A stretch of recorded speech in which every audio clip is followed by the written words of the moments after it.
Chapter 19. The Face-Off. Palm goes back to writing and listening to the entire commotion coming from the computer screen. On the other side of the screen, Dam and Boiler are grabbing each other by their shirt's collar. Boiler pushes Dam on the door, and Dam clenches his teeth when he gets hit by the door. Dam gets off the door and quickly tackles Boiler on the floor. Dam and Boiler are both on the floor, as they have now started to wrestle with each other. Airdrie is waiting outside the hallway. He is looking here and there anxiously when an older woman comes up to him. "What's going on in there?" she asks Airdrie curiously, as she hears different voices coming from inside Anne's apartment. The noise of Dam and Boiler struggling as they wrestled each other comes out of the apartment. Airdrie looks up at the older woman and responds, "Anne is wrestling with his father." The hallway lady clicks her tongue as she says, "Typical." The hallway lady walks away. Airdrie is still waiting, and while he is at it, he suddenly starts whistling. Inside the apartment, the matter worsens as Dam and Boiler are now standing on their feet again. Boiler hits Dam right in the stomach, and Dam starts growling in pain as he puts his arms around his stomach. His head is ducked down as he wrenches in pain caused by the sudden blow. Dam is still busy tending his gut when Boiler uses this chance, and his right fist gives an uppercut on Dam's face. Dam falls to the floor on his back and starts to roll around while closing his eyes. The pain was unbearable, and that can be deciphered from one look at Dam's body that was withering in pain on the floor. As soon as Dam falls on the floor, Boiler doesn't even waste a second as he goes down on his knees and crawls towards him. His hands grab the front side of Dam's hair and start smashing the back of his head on the floor. Dam screeches out of pain, "Ow, ow, ow, ow, ow!" As Boiler starts smashing Dam's head on the floor, blood starts gushing from the cuts at the back of his head due to the impact and stains the floor where his head is being hit. Once Boiler is satisfied with all the blood that has spilled on the floor from his head, his right hand goes down, and he squeezes Dam's testicles mercilessly. Dam can't bear the pain as he shouts, "Hey! Stop!" Dam sits up immediately, despite all the blood coming of the cuts at the back of his head. He begs and pleads Boiler for mercy. "Okay," Boiler says, as his right fist punches at Dam's nose. The impact of the punch is so powerful that Dam instantly goes back to the floor, and his head falls back with a loud thud. When Dam gets punched back to the floor, blood splashes on the wall behind him. Boiler smiles at Dam. Then he started to squeeze Dam's testicles again. This makes Dam starts yelling out loud once again. Boiler stops squeezing Dam's testicles, and he then stands up and looks down at Dam's face. "Don't go nowhere," Boiler tells Dam in an authoritative tone. Boiler's right foot kicks the right side of Dam's ribs, making Dam moan as soon as he gets the blow. Boiler leaves Dam helpless on the floor and is now walking towards the living room. He stops and sits on his knees and opens a big suitcase near the plastic bag. Inside the suitcase, there are many different types of weapons. Boiler takes out a switchblade. On the handle of the switchblade, there is an SK symbol. When Boiler stands up and turns around, he sees Dam rolled over on his front and trying to crawl away. Boiler goes up to Dam and grabs the back of his hair. Unlike the previous time, he starts smashing his face on the floor. Dam starts groaning due to the unbearable pain that is shooting up his head with every smash of his forehead against the floor. When he's done smashing, he holds Dam's head with his left hand and goes to the right side of his face. He peers at his face and asks, "Had enough?" Dam looks in his eyes aggressively and slurs in a drained voice, "Git fook." Boiler clicks his tongue and says, "I guess not." Without any hesitation, Boiler holds the switchblade up and takes it closer to Dam's face. He cuts down from the left cheek of Dam's face. Boiler shushes Dam as he croons, "Easy, it's okay." Dam's eyebrows started to bleed from the cut. Boiler cuts the upper left side of Dam's forehead, making more blood spill from the cuts and cover his face. Dam is about to yell, but Boiler drops the knife and puts his right hand on his mouth. He whispers again, "Shh, just hold it in." Dam moans in pain. He can't even scream to let out his anguish and pain, as Boiler is covering his mouth with his right palm. Boiler whispers, "There you go? It's going to be okay." Dam stops screaming. Dam's forehead has started to bleed from the cut. Boiler puts his right hand away from Dam's mouth. He peers at his face and says, "See? That wasn't so bad, was it?" Boiler picks up the switchblade again and puts it near the left side of Dam's upper lip. Boiler cuts down the top and bottom lips. Dam closes his eyes and lets out a blood-curdling scream. "Ah!" Dam's upper and bottom lips start to bleed due to the cuts, and soon his entire face is covered in blood. Boiler smiles again while his left hand is still holding Dam's hair. He is still holding the switchblade in his right hand, and with an evil smirk on his face, he waves the switchblade near the right side of Dam's face. He then starts enunciating in a low voice, "Not only am I going to boil you." Boiler notices Dam's phone on the floor. He puts the switchblade away and picks up the flip phone and looks at the names of the contacts. He then trails off. "I'm also going to boil the people, you know." Boiler smiles as he looks at the contact names. With his gaze fixated at the screen, he says, "I'm going to boil Palm first." Meanwhile, Palm, who's been listening to the entire conversation, along with witnessing the entire scene unfolding in front of him through his computer screen, looks up at the monitor surprised. He then looks down on the bottom right of the paper, where he is writing everything down. Then Palm mutters to himself, "Why did I put my name on there? Oh well, I'm not afraid of you. Bring it on." At Anne's apartment, Boiler is still holding the phone close to his face as he reads the next contact name. He iterates, "Next, I'm going to boil your son." But we all know that already, don't we? Dam is about to move, but Boiler puts his right arm around Dam's neck so he can restrain his movements. Boiler's right hand leaves the flip phone, and now his other hand is holding it. Boiler is looking for more names on Dam's phone as he reads the next one and says, "I'm going to boil Noah?" Dam grinding his teeth and looks very worried.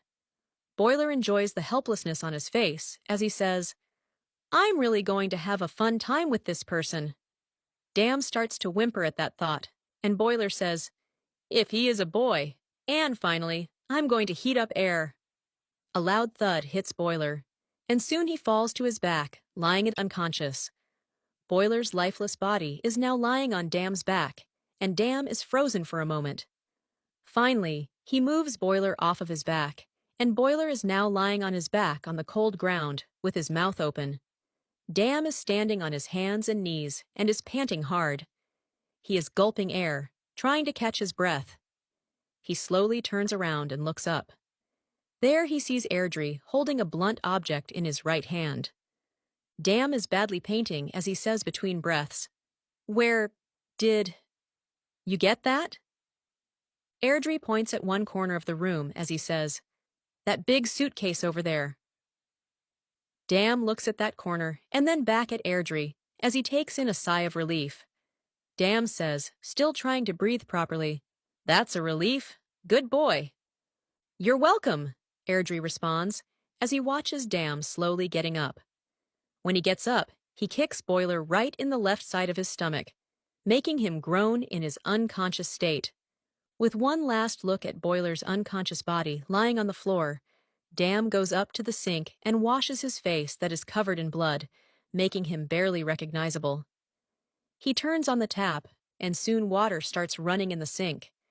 He puts his cupped palms forward and places them under the running tap water. As soon as his palms get filled with water, he splashes it at his face to wash all signs of blood off him. Once he's done and all the blood is washed off his face, he goes back to Airdrie. "How's my face? Good?" he asks Airdrie, who looks at him as soon as he hears his footsteps entering inside the room. Dam smiles at Airdrie. He notices that all the blood is washed off of Dam's face, and instead of blood, water is dripping from his wet face. He then looks keenly and notices the cuts on Dam's face. "Looks like you're going to have some scars," Airdrie says truthfully. Dam stops smiling and walks to the hallway on his left. As soon as he is out of the room, Airdrie looks at Boiler's unconscious body. Dam shouts aggressively, Fuck! Airdrie hears his voice as he looks up from Boiler's body and towards the hallway. Soon, Dam enters the living room once again and goes straight up to Airdrie. He immediately takes the blunt object from Airdrie's right hand and within a few strides, reach Boiler's unconscious body. Dam kneels down beside his body and starts hitting him with the blunt object. Dam hits Boiler numerous times in the torso mercilessly. Due to the impact of getting hit by the blunt object, Boiler's body moves every time. Dam watches his body's reaction to the pain inflicted on him as he keeps on hitting him the blunt object. Dam shouts with every hit, "Fuck you! You fuck! Fuck you! Fuck!" Suddenly, the blunt object breaks off. Dam looks at the broken object and throws his away. His right hand then goes to Boiler's pocket and grabs out his switchblade. He stares at the blade for a moment and is reminded of all the pain that he had to go through, just moments ago, due to the hits and cuts that Boiler gave him. Without thinking twice, Dam starts stabbing him in the stomach.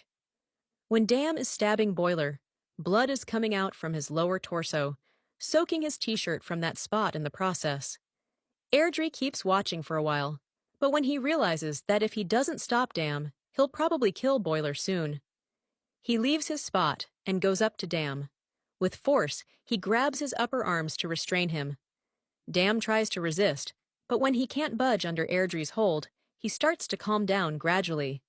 "Are you all right?" Airdrie asks with concerns. Dam looks up at him aggressively. After a slight pause, he grunts, "Yeah, I'm calm." As soon as he grunts out these words, Dam tries to break free from Airdrie's hands, but the effort is wasted. His defense is too strong, and due to that, soon enough, Dam starts to get tired. Airdrie asks again, "Are you calm now?" Dam whimpers a response as he says, "Yeah." And true to his words, Dam is much calmer now. Airdrie feels his muscles relaxing under his hold, and he releases his upper arm. Dam gets up on his feet and looks down at Boiler's body. "Okay, what do we do?" Airdrie starts asking Dam a question, but he is cut short as Dam's right boot breaks Boiler's right bottom leg. He grinds his teeth while he breaks Boiler's lower leg, then he turns around and looks at Airdrie. With a blank face, he says, "He'll walk with a limp." Airdrie looks at Boiler's broken leg. His attention from Boiler's broken leg is diverted as he looks up at Dam when he asks, "Is there any rope or duct tape in that suitcase?" Airdrie responds, "No." Dam listens to his response and points to the door behind him. He then says, "Go to my car." There is some duct tape in the trunk. Dam pulls out the car keys from his right pocket. He looks up at Airdrie as he asks, "You always come prepared for everything?" With that being said, Airdrie holds out his right hand. "I always come prepared for everything," Dam says as he throws the keys towards Airdrie. The keys fly past Airdrie's hand and hit the door at his back. Airdrie stands and looks at Dam for a moment, as Dam continues his previous sentence. "In my glove compartment, I keep a first aid kit, registration, and AA batteries." Airdrie slowly looks behind him, still listening to Dam as he says, "The car manual, a bottle opener, CPR book." Airdrie is looking at the keys that are now lying down on the floor near the door. He can still hear Dam saying, "A carton of smokes and a bottle of whiskey." Airdrie walks towards the keys, still trying to listen to Dam's list. "Inside the trunk, I have MRE food, an automotive toolkit, a spare tire, and some duct tape." Now he is near the door, and without wasting another minute, Airdrie grabs the keys off the floor. He picks the keys up and looks at Dam, who is also looking at him, and he says, "I'm not really a good thrower." "What are we going to do with him?" Airdrie asks, and then points to Boiler, who is still lying unconscious on the ground. "Go and get the tape. I'll tell you then," Dam says, and instructs Airdrie to bring the supplies so that they can do something about Boiler. "Okay," Airdrie responds, and leaves to get the duct tape from Dam's car. Airdrie opens the door of the apartment and exits the place immediately before closing the door behind him. Dam looks up at the closed door and suddenly remembers something. He then says to himself, "Oh, maybe the duct tape is in the glove compartment? Fuck it." Dam goes to the living room once again. He kneels down and looks inside Boiler's suitcase. He grabs a sliver pistol and holds it up and moves it around near his face as he keenly looks at it. After contemplating for some time, he voices out his thoughts to no one in particular. Is this the same pistol from the story? Dam shrugs the thought away from his mind and puts the pistol somewhere. He then goes back to digging in the suitcase to find what else is inside. Dam notices something once again, and without thinking much, pulls it out. Once his hand is out of the suitcase with the object, he looks down at his hands. He deciphers that he is holding bar wire. He looks up from the wire, and his gaze lands at Boiler. Dam's half-lidded eyes are now completely fixated on Boiler's unconscious body, as his face is soon marred with a smile. Inside the parking lot, Airdrie opens the trunk of Dam's car. He searches all around the trunk, but doesn't find any duct tape there. He says to himself in confusion, "Huh?" Airdrie closes the trunk and leaves. When Airdrie is just about to go inside the apartment, Frank is looking at him keenly. Soon, his expressions change as Frank starts looking at Airdrie aggressively. Before Airdrie can enter Anne's apartment, Frank calls out, "Dam!" Dam and Airdrie are looking at Frank while they are standing near the front main door of Anne's apartment. Frank gets closer to them and asks, "How are you doing?" Dam doesn't say anything, not even a response to Frank's question. Frank, nonetheless, asks again, "How's your wife?" Dam still doesn't say anything. Airdrie looks at Dam from his right, who looks unmoved by Frank's questions. Then he looks back at Frank as he asks, "Or how's your daughter, Crystal? Has she returned to you? Or did you find her? Or is she dead? Or has she become a prostitute?" Dam starts opening the apartment door and enters inside. He can still hear Frank spewing venomous words at him as he says, "How come you are an awfully sick person?" Airdrie is still looking at Frank as he continues, "How come your son is a better person than you? How come? How come they didn't put you away for the things you did?"